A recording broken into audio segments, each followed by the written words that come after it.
Football's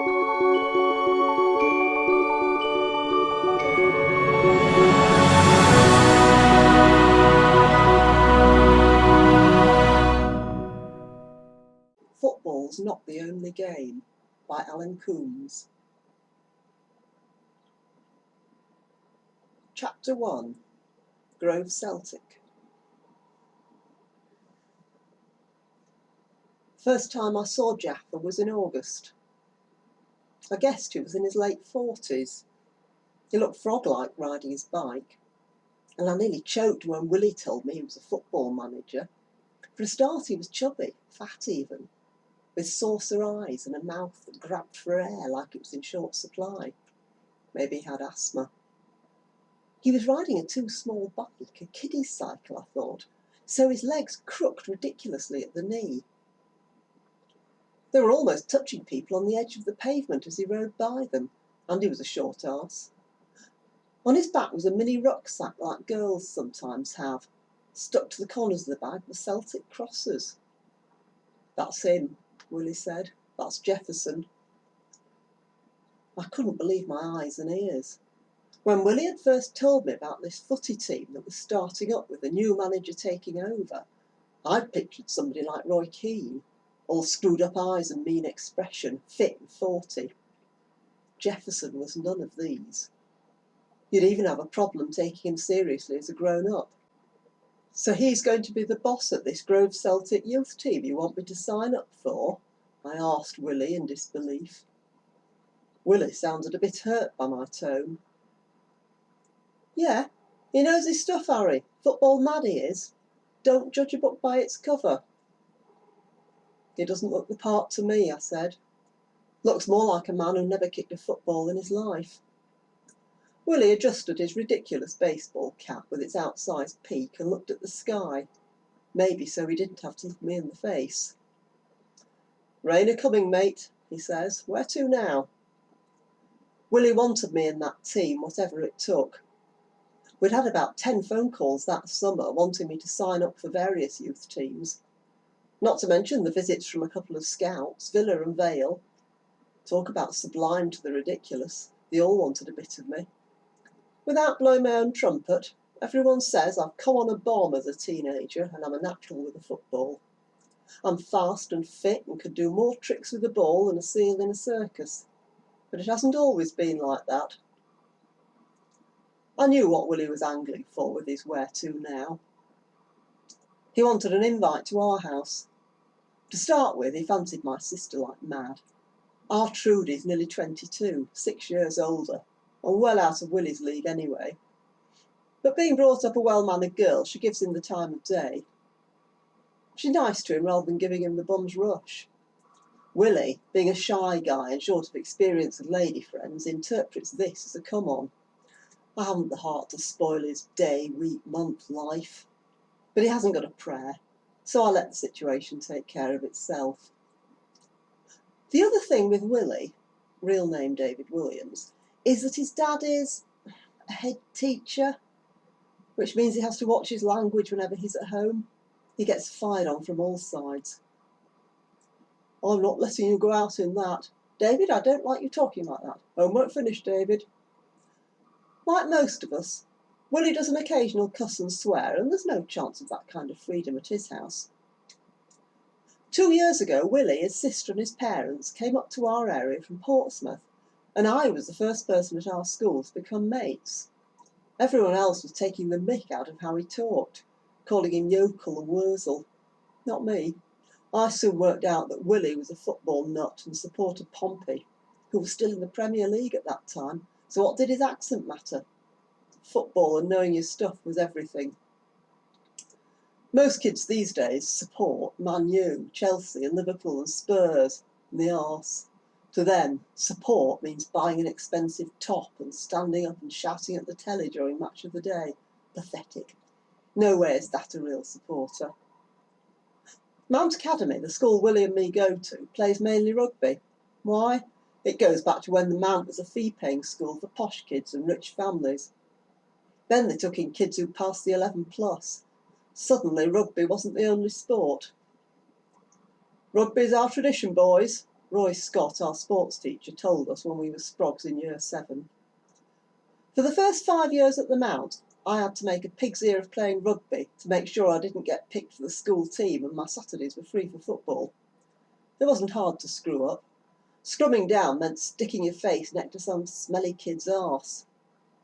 Line-outs meant trying to out-jump giants who thought nothing of elbowing you in the goalies. I was not game for that game. Football is a game for gentlemen played by thugs, Scotty used to say, whereas rugby is a game for thugs played by gentlemen. Thanks very much, Scotty, I must be a thug, I said under my breath. When I was last year at primary school, I signed up for an outfit called Horton Rovers and was selected as the second team centre forward.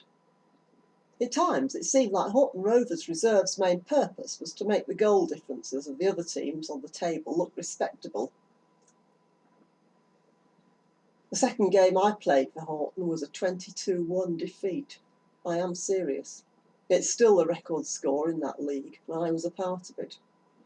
It got to the point where Ashley United, our opponents, top of the league at that point, were turning the match into a joke. They teased us with the ball until we would fall over in the mud trying to retrieve it. The one goal we got, their left-back scored in his own net in the final minute, said he felt sorry for us. I had never felt so disrespected and humiliated as I was that day, and I swore it would never happen again. Looking back, that was the turning point of my football career. Look, son, I've watched you play and you're just not good enough, Dad said to me. You don't have the shooting or positioning skills, you're just not a natural forward. I was devastated. Dad had always backed me to the hilt in anything I did, footy, school, fallouts with mates, pocket money, and now he was calling me crap. He must have seen my face collapse like a burst balloon. On the other hand, he said, I've watched you mucking about in the back field with the lads, and you look not bad at tackling and clearing the line. Why don't you focus on defence? That way you can organise at the back and make sure your team never loses 22-1. I worked and worked on my game through that summer, getting kids to try and run past me in practice games. Dad took me on the back field and worked on my ball skills. He even made me play with no boot on my right foot, so that when I tackled him, I went in with the left. One way or another, you need to become a two-footed player, he said. I ran miles along country lanes where we lived, just to get in shape, and I practiced basic skills, kicking and heading for hours on end. Nature played its part. I shot up like corn after a storm. I suddenly got the knack of linking up eye and hand and foot, otherwise known as coordination. The next season it took just 3 games to get the centre-back position for Horton Rovers' first team. Suddenly old man Richardson, who had never given me the time of day before, smarmed up to me and told me I was special. But the truth was that guy and his brother made my skin crawl. Instead of just being one in a crowd of kids kicking a football, I was the one taking charge now, barking orders from the back of the defence. Stand on him, Jacko. This one's mine. More players on the right side, please, now. I started to stand out, and mates were telling me things like, you could be a professional one day. Disentangling myself from Horton Rovers was not an easy job. Richardson was a piece of work, and I wanted nothing more to do with the cheating bully, but he wasn't going to let me off the hook easily. He knew I was a class player now, a damn good one, if I say so myself. You haven't paid your subs up, he said, so you can't leave. You can't sign for anybody else till you've coughed up what you owe us, said his ugly brother Alan, who helped him run the teams. I asked him how much I owed, and he said it was 58 quid. It was a downright lie, and we both knew it, but like my dad said, they've got you over a barrel. What happens if I don't pay? I asked Richardson one day. We'll report you to the league and no one will touch you with a barge pole. So I took it out of the money I was saving for my holiday spend. It was like these black guys who buy themselves out of slavery. At least it meant I was a free man. Free to join this new team Willie had been telling me about, Grove Celtic. They played in the same league as Horton, the Youth Alliance, but Willie claimed they would be run properly because Jefferson was a proper manager. "How can you be sure?" I asked him. "My dad knows him. Says he's a churchman, a Congregationalist. He knows his stuff. Dad says he's okay." Like I say, Willie's dad was a head teacher, and you could run with that. The first ever meet of the New Grove Celtic was to be at the community centre that late August evening, a week after I'd first set eyes on Jefferson. Willie and me scoffed the sarnies my mum had made for tea, picked up our sports bags and headed out. Oh, Willie paused to say ta-ra to Trudy on his way out of the house. He never gives up, that lad. When we got to the centre, the room we were meeting in smelled of leather. I sniffed the air. "New boots for a new season," Willie said. Jefferson, the cycling frog, stood before a small pub table which had a huge beige holdall on it, presumably put there by him earlier. Not only was it zipped, but there was a padlock on the zip. "Hello, David," he said to Willie. Willie nodded and Jefferson turned to me. "Pleased to see you, lad," he said. "You'll be Aaron." "Are you our new centre-back?" I nodded. "Everybody calls him Harry," Willie told him. "What does he want me to call him?" Jefferson asked. "Harry will do fine," I told him. Hocko was already there. Trevor Hopkinson, that is. At age 13, Hocko had dwarfed most of his teachers at 6 feet 2 inches. Now, 3 years later, he was even taller, far taller than me, but much skinnier. On the field, he looked like a strong wind would snap him in half. So lengthy was his stride that he could scoop down the wing like a rabbit on acid. Pity he didn't always carry the ball with him. Useful at corners was Hocko, whether taking them or meeting a well-delivered ball with his head. I guess he was a junior version of Peter Crouch. Next to arrive amazingly was Dougie. Dougie Vinton would have been in contention for the world's laziest person, except he'd be too idle to turn up for the final. But put him on a football field and he came to life. He was one hell of a keeper. His head was surrounded by a bush of fuzzy blonde hair that sometimes looked like a halo. This had the effect of making his form look that much bigger when he was defending a corner. If you saw Dougie in the street, you thought twice about speaking his name in case you woke him. And if you did, his reply was always the same: "Hey up, Twinkle." We got used to that saying. He used it on the park whenever he was about to throw the ball out to a teammate. "Your ball, Twinkle." To Dougie, we were all twinkles. As the season wore on, Jefferson used to go mad with him on a regular basis.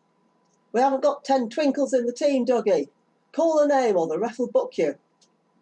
Dougie nodded in acknowledgement, but it never changed a thing. By the time Jefferson got up to speak that day at the community centre, just 10 of us had gathered. You could nearly touch his disappointment.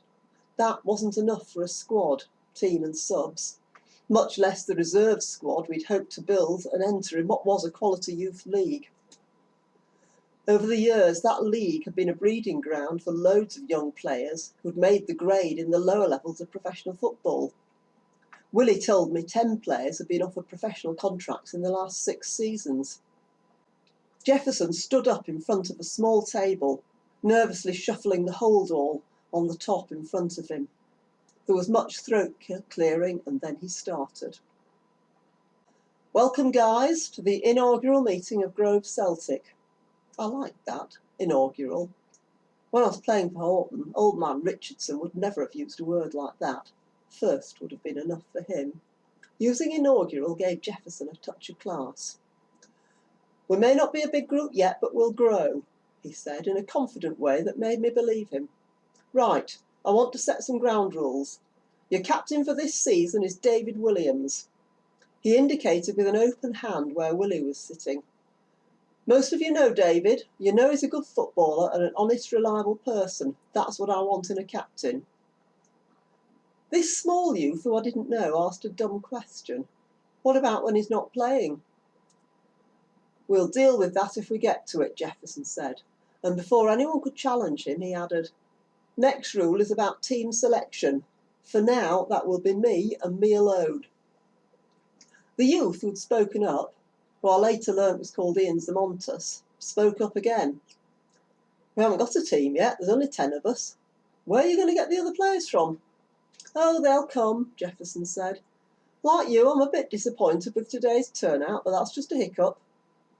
It went quiet while Jefferson looked around, but there was no challenge. Training nights will be on Tuesdays, here at the Grove Community Centre. I've booked it and I've paid the rent. 6:30 to 8:30. We'll do fitness work indoors and use the floodlights for match practice when the nights close in. The guy was less and less like a cycling frog, short, sharp and to the point. I looked round the room. All the kids there looked impressed, but he had still not delivered his coup de grace. With deliberation, he unlocked the small padlock and slid back the zip on his huge hold-all. What he lifted out and held up for everyone's view caused a sharp intake of breath. In one hand he held a shirt, in the other a pair of shorts, and they were class. The shirt had horizontal green and white stripes, with the thinnest of black lines running along the edge of each green stripe. The shorts were the same green, but with a brilliant sheen to them, and a black and white facing. I could see now the relationship to Celtic, and why Jefferson had chosen Grove Celtic as the club name. Quality, said Sir Montas, the gobby kid. He didn't go to our school, and he lived on North Side. I could see he might get under my skin, but I was to be wrong about that.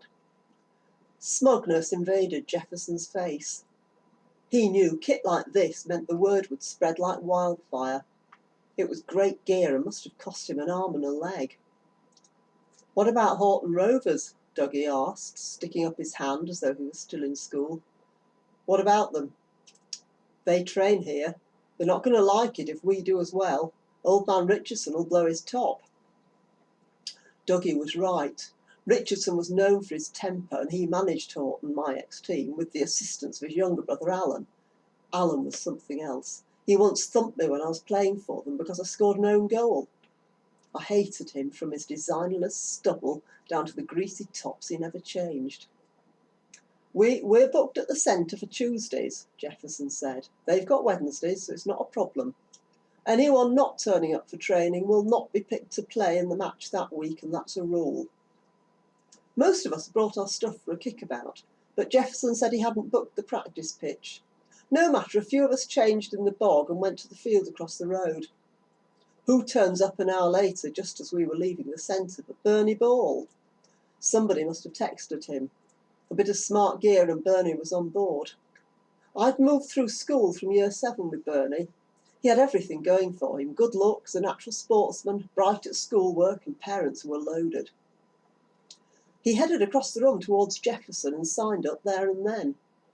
Me and Willie hung round so we could walk across the road with Bernie when he was finished. Well, we have a decent striker, I said to Willie. Bernie Ball's on board. When he remembers to turn out, Willie said. Willie was smart on most things, and I was glad he was captain. He was fair, though, and being his buddy did not guarantee me a place in the team. I might be a top defender and have scouts on my tail, but that wouldn't cut ice with Wills if I was playing crap. When the form filling was complete, Jefferson locked the bag of gear in a cupboard. From the same cupboard he took out his fold-up bicycle, not a kid's bike at all. He was pretty adept at setting the bike up, which surprised me. For a little fat man, he moved quite snappily. The last we saw of him was wobbling across the road, sticking out an arm to show that he was turning right. How did you meet up with him? I asked Willie. Church Youth Club, Willie said. He came looking for kids to sign on. Did he get many? Yeah, 1 or 2, Willie said. The big quiet lad at the back, Kenny Baker, and Black Walker. Black Walker? I said with surprise, not having seen him at the meeting. He wasn't there today. Maybe he had schoolwork to finish. You know what his old fella's like. There were 2 Walker kids in our year at school. They were unrelated, but both had the name David. Through the years, to avoid confusion, their hair colour had become their defining names, Black Walker and Ginger Walker. Black was no good at any other sport than football. What a player, though. He stalked the field like a panther, shrugging off tackles and spraying passes where others could not even see an opening. At school, he was a genius. It wasn't fair that he had to sit the same GCSEs as Black Walker because he had a photographic memory. Ginger Walker was big and intimidating, and that was what made him an effective stopper between 11 and 15. But Ginger had softened up of late. Word was that he was just a big pudding, only pretending to be a hard man. Still, he had signed up for Grove Celtic, and maybe Jefferson could make a silk purse out of a pig's pudding.